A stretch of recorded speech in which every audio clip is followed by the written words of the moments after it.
Hello everyone, চলে এলাম নতুন একটা ভিডিও নিয়ে। আশা করছি তোমরা সবাই ভালো আছো আর আমি অনেক ভালো আছি। আজকে না ঘুম থেকে উঠে দেখতে পাচ্ছি আকাশে ঝলমলিয়ে রোদ উঠেছে, তো ওই জন্য মনটা ঠিক ভালো নেই। কেননা আগের বৃহস্পতিবার আমরা সকালবেলায় এই বাড়ি এসে পৌঁছেছি, মানে আমার বাবার বাড়ি থেকে আর কি। ওটা ভেবেই মনটা একটু খারাপ আর কি। এবার মন খারাপ করে বসে থাকলে কি হবে বলো, আমার তো কাজ বাজ করতেই হবে।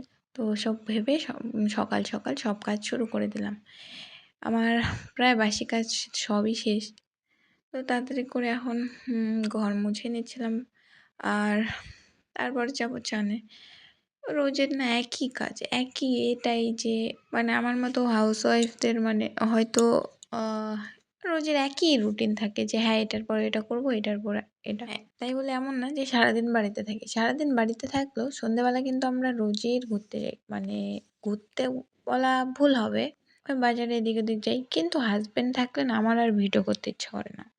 সে আমায় সাপোর্ট করে না এটা বললে ভুল হবে, আমায় কিন্তু ফুল সাপোর্ট দেয়। তাই তো ভিডিও করা শুরু করেছি বলো। তো দেখো তোমাদের সাথে বকবক করতে করতে এদিকে আমার রান্নাবান্না প্রায় শেষই হয়ে গেল। আজকে না প্রথমবারের জন্য বানিয়েছিলাম সর্ষে পোস্ত দিয়ে মাছের ঝাল। জানি না কেমন হয়েছে, একটু তো চাপেই ছিলাম। তারপর দেখো আমার রান্নাঘরে সব কাজবাজই শেষ হয়ে গেল কত তাড়াতাড়ি। কিন্তু এত তাড়াতাড়ি যদি সত্যি হতো তাহলে তো হয়েই যেত। তারপর সব কাজবাজ সেরে বসে পড়েছি পাখার নিচে। গরমে এর থেকে শান্তি আর কিছুই নেই।